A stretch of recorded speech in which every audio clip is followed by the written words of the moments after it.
If I could have your attention, we'll start our program.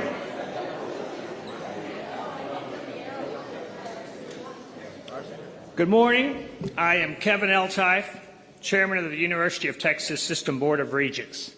It is great to be back in El Paso on what, in my opinion, is the most beautiful campus in the entire state of Texas.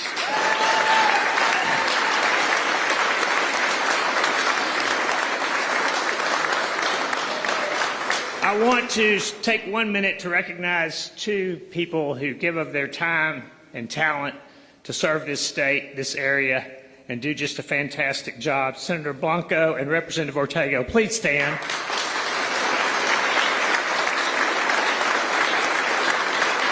We can never say thank you enough to our elected officials who do so much for all of us. So to both of you, thank you for what you do for us.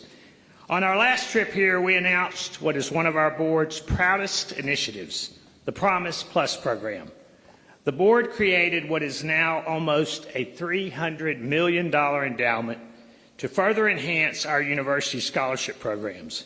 Here at UTEP, that fund generates $2.5 million annually to help fund the Pay Dirt Promise program.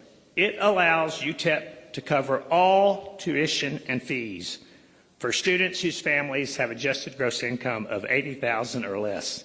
Just think about that. Adjusted gross income, $80,000 or less, you can go to UTEP, no tuition and fees. Our goal, as you will see in the coming months, is to add to that endowment and increase our contribution to UTEP annually. Our board will stop at nothing to see that every student in this state has access to an affordable, accessible education. And we'd like for them to be here at UTEP. This incredible institution has so much to be proud of. There are almost 4,000 degree-granting universities in this nation, and UTEP is one of only 22 American universities designated as both a Carnegie R1 top-tier research university and an Hispanic serving institution. Pretty incredible. Your freshman class enrollment is at record levels, not only with students from El Paso, but record applications from Houston, DFW, and even California. This is a destination institution. Your fundraising is up more than 238% over the last 5 years. Your research expenditures are up by 60% over the last 5 years. We stand on the shoulders of so many who laid the groundwork for these accomplishments. The outstanding faculty, dedicated students, and community leaders who have poured their heart and soul into making this the great university that it is today. But let's be crystal clear. It takes leadership to make things happen.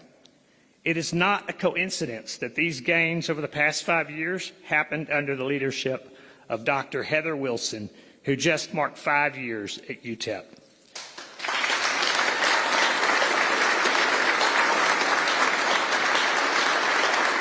When our board conducted the search for a new president of UTEP 5 years ago, one candidate stood out to our entire board. And we are so proud of the decision we made to hire Dr. Wilson as the next president of UTEP. Thank you, President Wilson, for forging new partnerships with top industries, new collaborations with Mexico, new projects with research partners, and for being a founding member who chairs the establishment of the Alliance of Hispanic Serving Research Institutions to increase doctoral level opportunities for Hispanic students. Thank you for all your incredible work, your character, your integrity, and accepting our offer to be president of UTEP, one of the best decisions we ever made. You represent everything we want in a president. A few weeks ago, Dr. Wilson presented to the Regents a 10-year master plan for UTEP's growth and success. I said it in the meeting, and I'll say it again.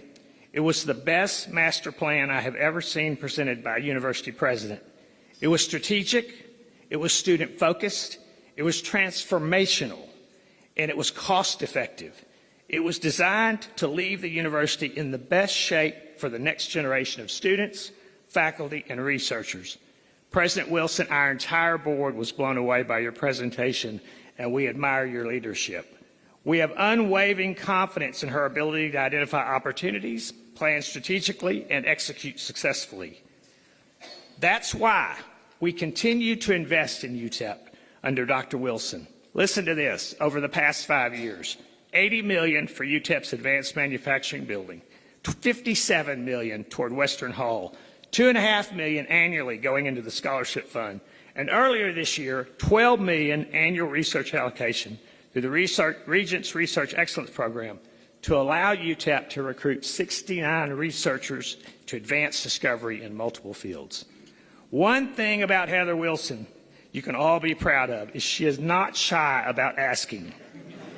She insists that UTEP get its share of the PUF funds and everything we do at the UT system, and deservedly so. We're here now today to announce the initiative of another project that President Wilson brought to us. UTEP awarded its last mining degree in 1966, and since then, Texas and the world have changed dramatically. The demand for extracted materials to supply energy, meet industrial needs, and manufacture electronics is growing fast. Where else but the home of the miners could take charge of that demand and make Paso del Norte a national leader in this critical industry? We've all decided no place but UTEP. On behalf of the UT System Board of Regents, and with great pride, I would like to announce that the University of Texas System is making a $20 million investment in UTEP to reestablish the mining engineering program.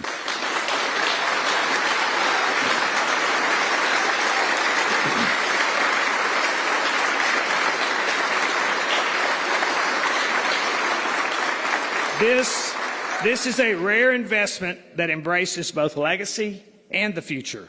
Marking this opportunity in mining engineering is exceptionally unique. We cannot thank President Wilson and the entire El Paso community for making this possible, and all you do for the University of Texas at El Paso. You make our board and our entire state extremely proud. May God bless all of us gathered here today, and may God continue to bestow a special blessing on the great state of Texas. It is now my privilege and honor to introduce our Chancellor, who worked tirelessly with President Wilson to make sure this initiative happened. Chancellor J.B. Milliken.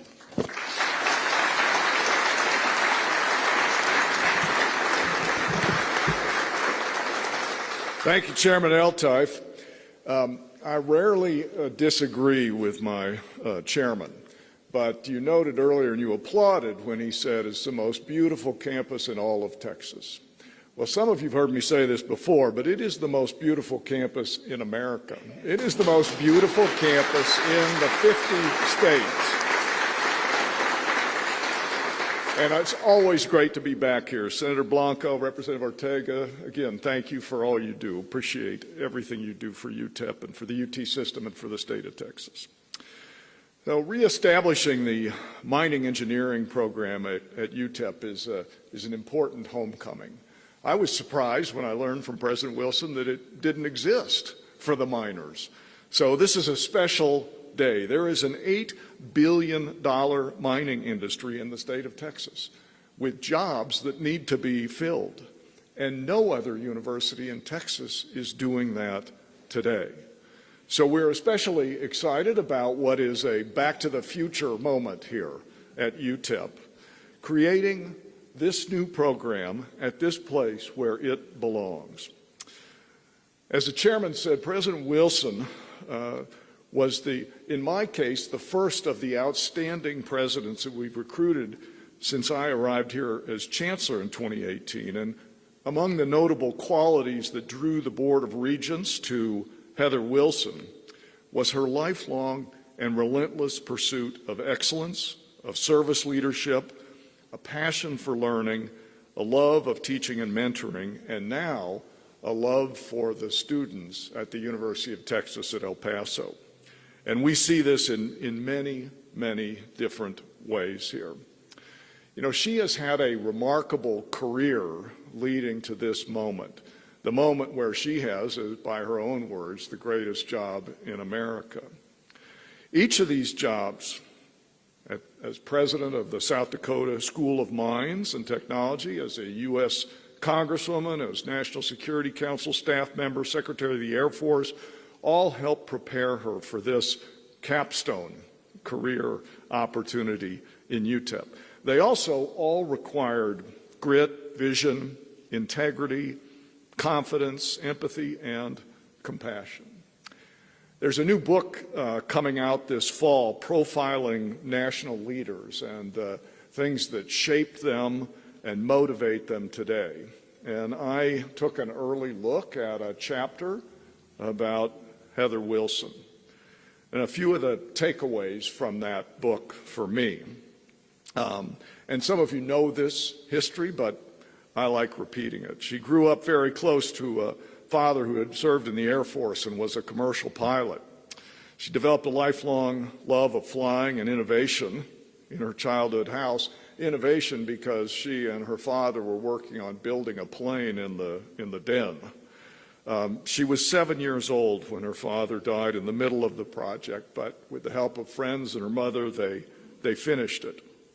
As a high school student, she happened to see that the Air Force Academy was going to accept applications for women. She talked to her grandfather, who was one of her greatest mentors in life, a pilot during 2 world wars, about her dream. And a few years later, she got her mother's permission to apply at age 17. She made it, accepted in the 3rd Academy class to admit women. She broke barriers as the first woman to command basic training and the first female vice wing commander. While at the Academy, she learned about another opportunity from a faculty member who helped her, advised her, and a supporter in the scholarship and fellowship office to apply for a Rhodes Scholarship, which she didn't know much about. To her surprise, she made it through the interviews and was accepted at Oxford. There, she got a master's degree in philosophy and a doctorate in international relations. Now, why am I telling you about this book and the history of your president for the last 5 years? It's because I think that it shows learned experience where there's enormous talent, but unless it's matched up with opportunity, you can't succeed. In each case, she didn't grow up in a wealthy family. She didn't know about, she didn't have people guiding her to the Air Force Academy, the Rhodes Scholarship, to the Bush One White House and national security.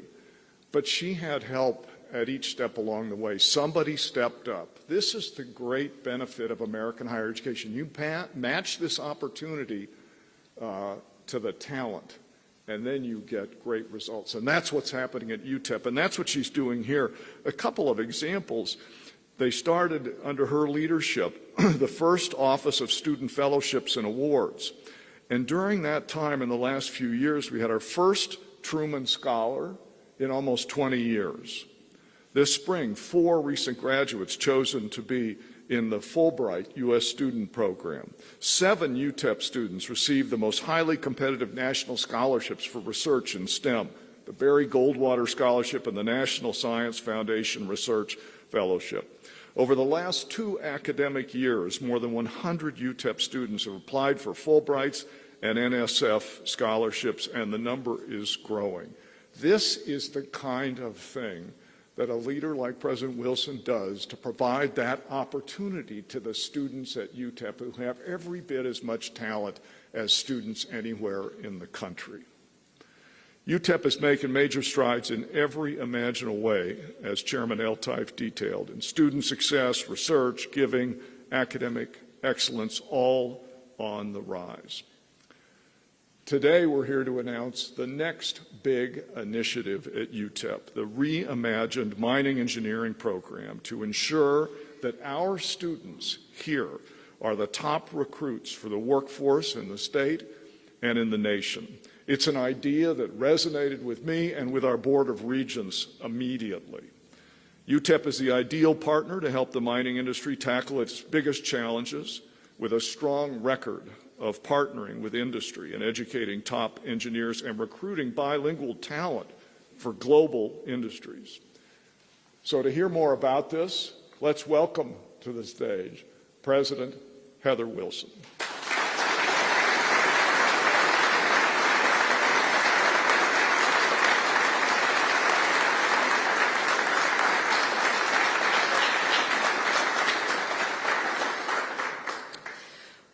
Well, No, what Chairman Eltife meant to say was he really liked the master plan because I kept the presentation short.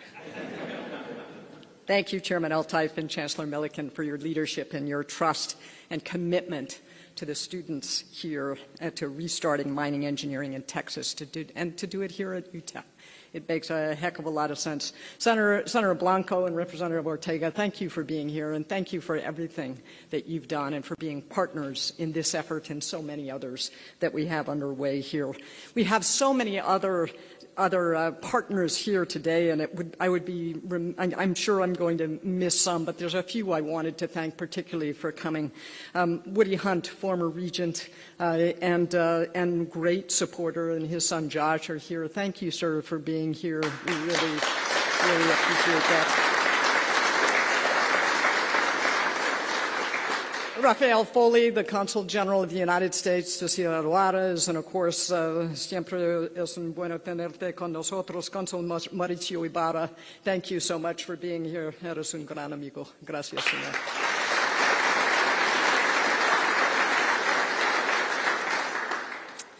You know, with this announcement, El Paso is going to play a leading role for Texas, but also for the nation, in an industry that impacts every one of us, and yet we kind of take it for granted, you know?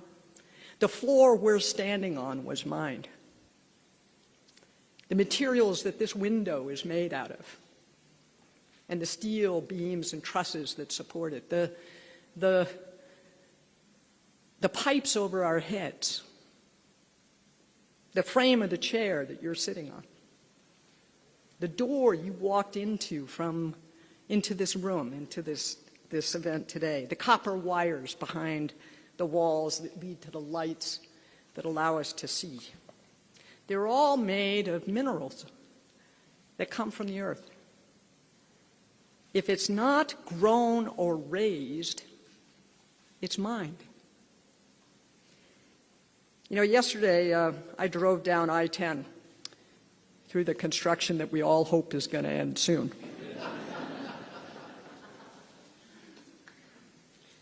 The civil engineers designed it, and the construction engineers are building it. But it's the miners that get the minerals from the earth to make it possible.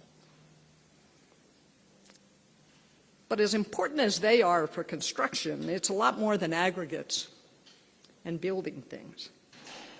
Take the cell phone, for example. Is there anyone here who does not have one? You wouldn't admit it if you didn't. Likely pretty much everyone on this campus has one. Lanthanum makes the color on the screen brighter. It's mined in the United States, China, Russia, Australia, and India. There's a lot of aluminum in iPhones. Aluminum comes from bauxite rock, 72% of which is mined in Australia, China, and Guinea. Neodymium is used in your phone's speakers. It was first produced in a single mine in California and is now mostly imported from China. And of course, copper, which this region knows well. A faculty member named Walter Koppen of the Colorado School of Mines recently testified before the House Committee on Natural Resources that over the next 20 to 25 years, the world will need to produce an amount of copper equal to that which has been produced throughout human history to this point. Think about that for a second, and what it means for this region and for all of us. The challenge is clear. A lot depends on our nation's ability to successfully mine critical minerals, including the future of electronics, healthcare, transportation, national security, and yes, energy. From the materials to make sophisticated microprocessors that enable artificial intelligence to the power to run those processors. The emerging technologies that will revolutionize our world rely on mining. Electric vehicles need batteries made of lithium, which is mined. In fact, any energy strategy for America needs mining. You know, China dominates the supply chain of critical minerals, particularly rare earth minerals. Chinese companies dominate lithium refining and are seeking to secure greater access to raw supplies of it all around the world. Sierra Blanca, 80 miles from here, has the potential to be a major domestic source of rare earth minerals, something the Senator and I have talked about. But we can only reduce our reliance on foreign sources of supply if we develop the workforce to extract resources responsibly. Mining is a major industry in America. In 2022, there were more than 12,500 active mines in the United States. It is a $78 billion industry in this country, and mining is now almost a $10 billion industry here in Texas. Think about that. 12% of the value of the mining in the United States of America comes from the state of Texas. But one of the major challenges the mining industry faces is people, particularly mining engineers. In 2023, there were only 312 mining engineer graduates nationwide. That's bachelor's, master's, and doctoral degrees, only a little over 300. The mining engineering workforce is aging, and there will be an average of 500 job openings annually over the next 10 years for mining engineers in the United States alone. With the support of the University of Texas system and industry, this is the gap that UTEP will help to fill. And we will fill it with a student body that is 70% fluently bilingual for an industry that is global in scope.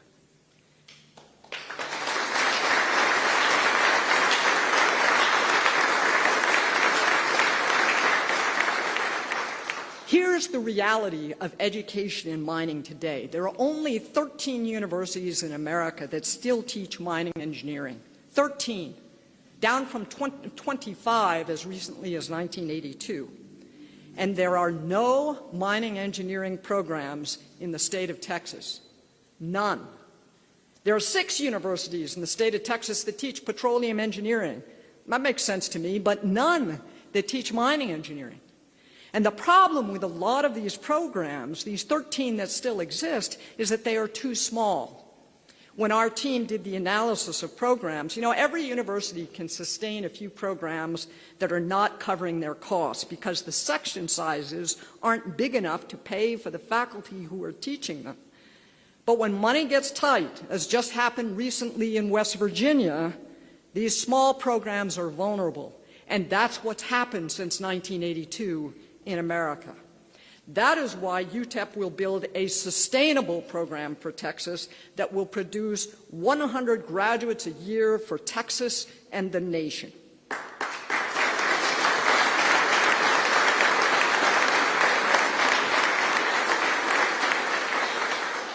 When this idea first came up, I honestly wasn't sure that we could do it. But we turned to the faculty and the staff and leaders here at UTEP. And I particularly wanted to thank Dean Ken Meisner, Dean Rob Kirkin of Science, our faculty in metallurgy and geology and earth sciences, our provost, who keeps me out of trouble most days, who pulled together and said, yeah, I think we actually can do this. We teach most of the associated disciplines, and we always have. As a result, we can offer the nation a 30% increase in mining engineers from one university, the University of Texas at El Paso. So why not just expand the programs where they are? Why not try to help some of these other schools? The reason is demographics and in-state tuition. We can do in Texas what is hard to do in other states. Take South Dakota, where I used to live and work. They have a very good mining engineering program. The entire population of the state of South Dakota is 900,000 people. Everybody, all in. In Texas, we have 1.6 million college students. And we have very reasonable in-state tuition and generous scholarships that mean that most Texas students go to college in Texas. This $20 million commitment from the University of Texas system, combined with support from industry, will ensure that we have the resources we need to do the job right without taking away from any of our existing programs at UTEP. But there's another reason why mining engineering is going to be successful at UTEP. Most people think we already teach it. We're the miners. Every student here embraces the heritage of the Texas College of Mines, founded more than a century ago, which grew into the world-class university that we are today. For generations, UTEP students have identified with mining culture, valuing hard work and celebrating exploration and discovery. You see our pickaxe everywhere in El Paso, from the lapels of our jackets to the statue right outside this building. We're the miners, and we're proud of it.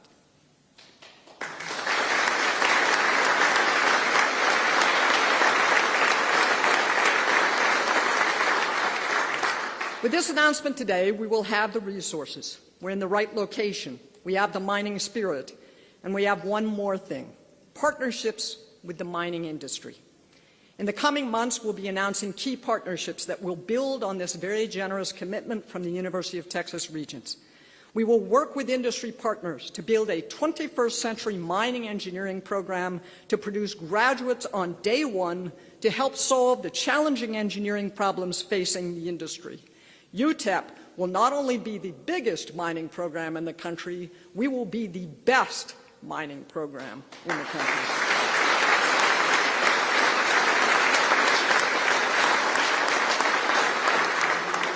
This $20 million commitment is an important day for our university, and we celebrate it with a special friend. Bob Malone is the chairman of the board of Peabody Energy and member of the board of Halliburton. He's executive chairman, president, and CEO of First Sonora Bankshares of San Angelo, Texas. And he's the retired chairman of the board and president of BP America. He holds a Master of Science degree in management from MIT, where he was an Alfred Sloan Fellow. But what we're most proud of is that he's a UTEP graduate with a Bachelor of Science in Metallurgical Engineering. Bob is a longtime advisor to our College of Engineering and a great friend. Please join me in welcoming Bob Malone.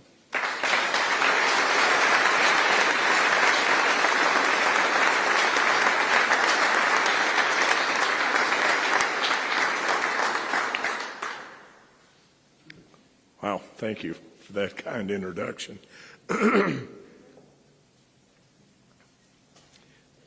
Chairman Ilford, Chancellor Milliken, Senator Blanco, Representative Ortega, distinguished individuals, faculty, students, and friends, it's a real honor and pleasure for me to come back to my old hometown. My wife is from here. We just celebrated 50 years of marriage. Met her while I was a junior in college. So for many, many years, UTEP has been a home for us. I say that because why are you here as a metallurgical engineer and graduated 50 years ago? And the answer is actually in my history. My father was a mining engineer from Colorado School of Mines. I was born in Virginia, Minnesota. Now, if you know anything about Virginia, Minnesota, it's called the Mesabi Iron Range, one of the richest iron ore deposits ever discovered. My father was a mining engineer for U.S. Steel. And then he loaded us up, and I think, Chairman, you'll recognize it. I moved to Dangerfield, Texas. And my father was a mining engineer in Dangerfield, and that's where I grew up. So I've got a rich and deep mining background. I used to, as a little old 5-, 6-year-old, sit in my dad's car and wait for him every Saturday, because he'd always go to the office, but he'd go through the mines. And he'd take me with him. And he'd talk about, I'd ask him questions about why did you do this and how do you do that. I learned things like rock mechanics, explosives, all the mining terminology that goes along with such a great career that my father had. Probably the biggest disappointment was that I became a metallurgist. I used to tell him, I said, Dad, you dig the dirt, I'll turn it into metals. And that's why I came to UTEP. And I graduated in one of the last process metallurgical engineers, specialized in pyrometallurgical engineering, and went to work in the mining field with Kennecott Copper Corporation. So mining was very much a part of what I did. I moved on into the oil business, which is extractive. Okay? It's a form of mining. And I spent an entire 35, almost 36 years with BP, Ohio, and more importantly for me, my Kennecott roots. And during that time, a rich appreciation for engineering, but particularly mining engineering. And the reason I'm here today is not long ago, seems like a couple of years ago, I went to see President Wilson. We went to lunch, and I looked at her and I said, Heather, we need mining engineering back. And she gave me a look that she does ever since I met her. And I said, no, really. And the reason is these kind of numbers. With Peabody Energy, we can't get mining engineers. We go to China, we go to Australia, we go to India, go to South America just to get mining engineers. Good mining engineers, but we have to go out of the country because we can't meet our needs. And I kept thinking, my roots are here. What better place to turn than to UTEP? And so Dr. Wilson listened, ran with it, and now today, thankful to the Board of Regents and the support from the University of Texas system, we're going to have mining back at UTEP.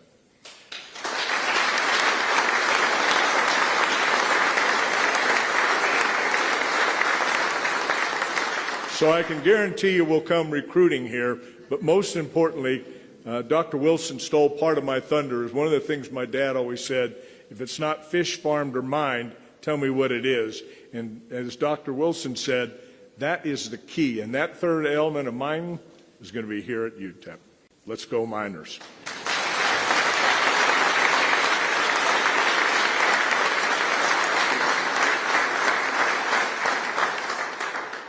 Wow, what an exciting day. Mining engineering returning to UTEP, the Paso del Norte region, and in fact to Texas. You know, when Bob brought this idea to us, we did kind of look at it and thought, well, let's engage with industry. So we talked with industry, we talked with government, we talked with faculty and our students, and we went on a journey. And that journey went from, can we do this? To should we do this? To we really need to do this. And so this is the completion of the journey, and thank you so much for this kind gift. And it does support Texas. With about 93% of our residents doing their undergraduate studies in Texas, Texas and Alaska lead the country in providing educational opportunities for our residents.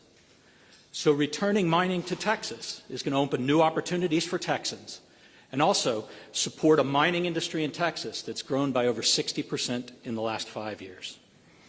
Now, we believe this is a unique opportunity at the confluence of need, industry support, UTEP's history and existing infrastructure, as well as UTEP's culture of care for our students. Now, it's already been mentioned, 1966 was a big year. 1966, the UTEP, well, Texas West, Texas South, what is now UTEP? Texas Western basketball team, men's basketball team, became the first team from Texas to win the NCAA championship. And unfortunately, that same year, we stopped the mining engineering program. This broke a value chain that spanned from geological sciences to mining engineering to metallurgy to materials science. However, our mining past continues to echo at UTEP today, both academically, but also in events like the mining-inspired TCM Day or Texas College of Mines Day, the longest-running tradition at UTEP. Now today, mining is a really high-tech industry that involves expertise across science and engineering. So mining engineering is going to touch fields all the way across the university and leverage UTEP's existing strengths. Next slide. Here you see the curricular breadth of some of the established mining engineering programs from across the United States. Our curriculum is going to build on this and improve on it to ensure that we arm our graduates with the skills needed for the 21st century mining workforce. Now, for instance, a UTEP alum, Bill Sheriff, is pioneering in situ mineral recovery. Now, this is a technique that goes beyond surface and underground mining and requires an entirely new skill set from our mining engineers. So working hand in hand with our industrial partners, we're going to develop an active, forward-looking curriculum that will deliver what the 21st century mining industry needs. Now, UTEP is nationally known for producing graduates who have excellent hands-on skills developed through practical experiences. And we'll work with our industrial partners to ensure all of our students have experiential opportunities such as internships and summer employment. When combined with the 21st century curriculum, we'll produce graduates who can contribute immediately to wherever they're hired. Now, as the nation's only open access R1 university, UTEP is a leader in facilitated teaching and learning. We're also really well versed in meeting the financial needs of our students. So as part of this investment portfolio, the mining engineering program will offer numerous scholarships from our industrial partners as well as other stakeholders. And that will enable our students to immerse themselves in an academic environment in which they will thrive and flourish. So please join me in welcoming mining engineering home, and go Miners.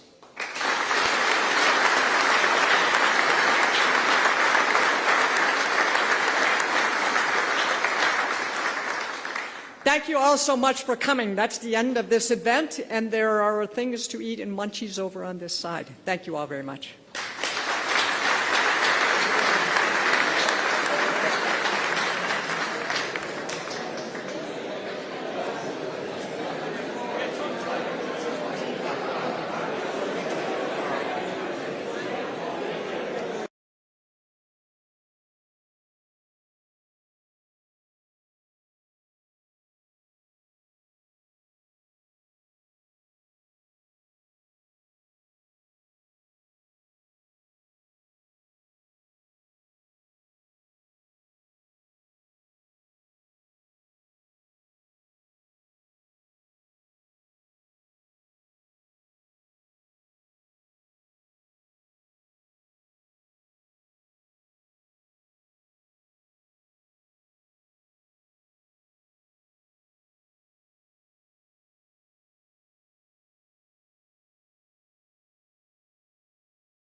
of Shannon's question. Yeah. So you said the Afghanistan withdrawal was State Department did good, but there was no ambassador at the time of the withdrawal, right? That is correct.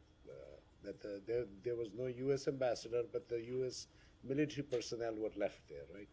I'm not sure how you There mean. was no Jalil. ambassador, U.S. ambassador at the time of the U.S. withdrawal under President Biden. Sure, at the onset of this administration, yes, there was not a Senate-confirmed ambassador to Afghanistan, but that is frankly a little bit besides the point, because when it comes to any diplomatic facility that we have around the world, not only do we have robust teams in place, but when there is not an ambassador there, there is a charge d'affaires, that is the senior most diplomatic person on the ground leading the efforts, leading the chief of mission.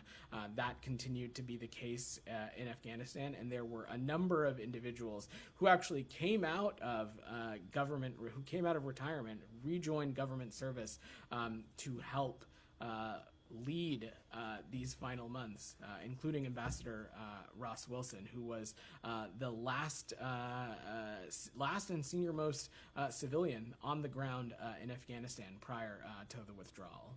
Okay. Just today, a few hours ago, the leader of the opposition in Pakistan Parliament, Mr. Gohar, another parliamentarian, Marwat, another a few parliamentarians are already arrested. There's reports that they're going to be arrested. I have mentioned to you several times that the democracy in Pakistan is under threat. Do you have anything to say about these arrests, or I will let still see the democracy bright in Pakistan? I will let the Pakistani justice and law enforcement system speak to any of those issues. Go ahead. Okay, just one last one with them. I'm gonna work the room a little about bit. a You got journalist. two About a already. journalist. You got About a two already. journalist. Go ahead. Go ahead. Thank you. I have two questions, one in Venezuela, one in China. Sure. The first one is, over the weekend, Edmundo Gonzalez seek asylum in Spain. What's the reaction from the United States and the worries? So, look, let's not forget that the Venezuelan people overwhelmingly voted for change. But the repression and crackdown on human rights and the threatening of opposition officials that we're seeing all around Venezuela has forced the winning candidate, Edmundo Gonzalez, into exile, as Maduro has and continues to kill or jail thousands of Venezuelans. Our intention, the United States, is to continue to support the winners of the July 28th presidential election and collaborate closely with our international partners to achieve the goal of a peaceful restoration of democracy in Venezuela. That is the Venezuelan people's aspirations. On China, late June, 4 American instructors were stabbed in China. Yesterday, the Chinese Communist Party singled out a member of the U.S. mission in China for attack.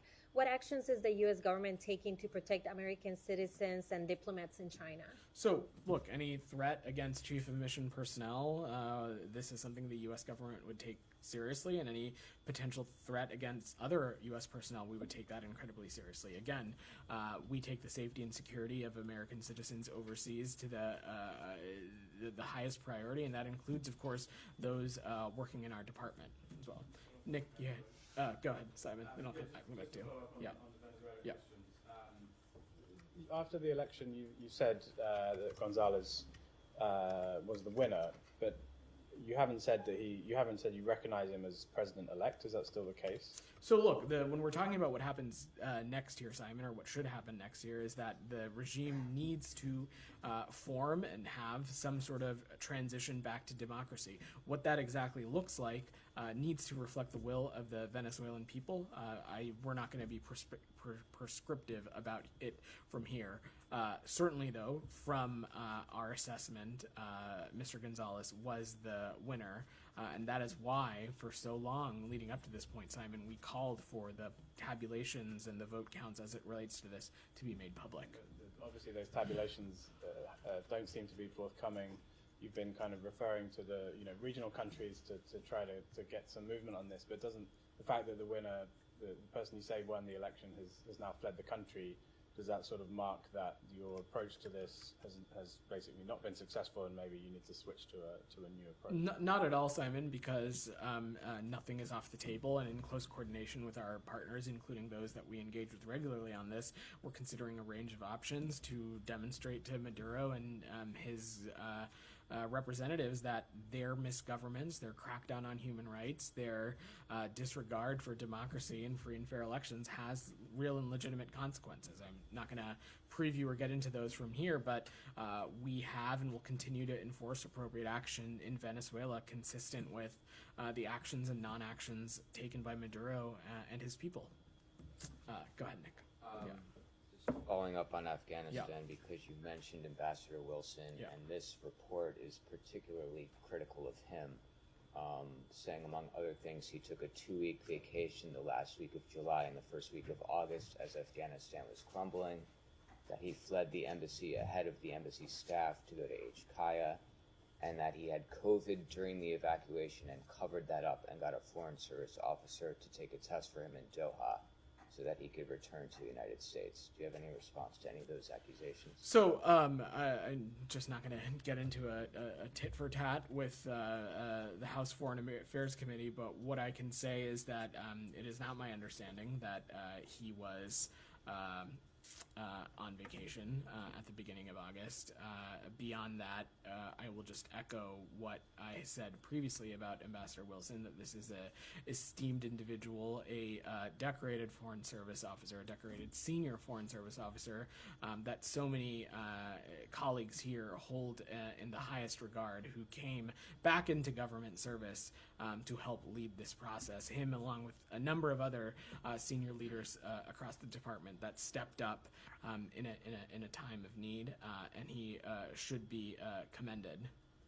And let's again not lose sight of the fact that when we're talking about Afghanistan, we're talking about Afghanistan policy. What administration it was that signed the Doha Agreement, what administration it was that left a backlog of 17,000 SIVs, that left Afghanistan policy in a place so that this administration could not start its transition in an appropriate time. Go ahead. Thank you. Already 1 month, Bangladesh has an interim government. How does the U.S. plan to engage with Dr. Yunus-led Bangladesh in the aftermath on the unrest on August 5th, especially to democratic election? And secondly, there have been claims about Chinese influence in Bangladeshi recent student protests. How does U.S. assess this situation, and does it perceive any strategic concern in the region? So, look, we're continuing to monitor the developments in Bangladesh closely. We continue to be ready and eager to work with interim government that's led by Dr. Yunus as it charts its democratic future for the people of Bangladesh. Beyond that, I'm just not going to speculate. Thank you. And some Indian media outlets have suggested U.S. involvement in the anti-government protest in Bangladesh, while India has historically been a close ally of the outstate government. Could this allegation strain U.S.-India relationship? So I've not seen those reports, but what I can unequivocally say is that they are not true. That's probably why I've not seen them. Then finally, Nazira, go ahead. Final question. I got to work the room. Nazira, go ahead. Thank you. Yeah. As you mentioned a lot about Afghanistan, there are so many problems, especially regarding women. Nowadays, bunch of Afghan professors and teachers send me a letter, bunch of signature. The Taliban don't give them retirement, and this former retirement teacher and the other category, they want money. They are very old. I don't know it's related to the State Department or not. They asked me, they have a high expectation to pass their message to the State So Department. I'm not sure I totally caught that, but let me just let me reiterate something you've heard me and so many others say, that when it comes to our Afghanistan policy going forward, one of the things that is key, is central, is our support for Afghan women and girls, and anything that the United States can do as it relates to making sure that the Taliban takes steps to change its behavior. The Taliban has stated that international recognition is their own stated goal. That is not going to happen as it continues to keep 50% of its population behind. It continues to keep 50% of its population in the dark.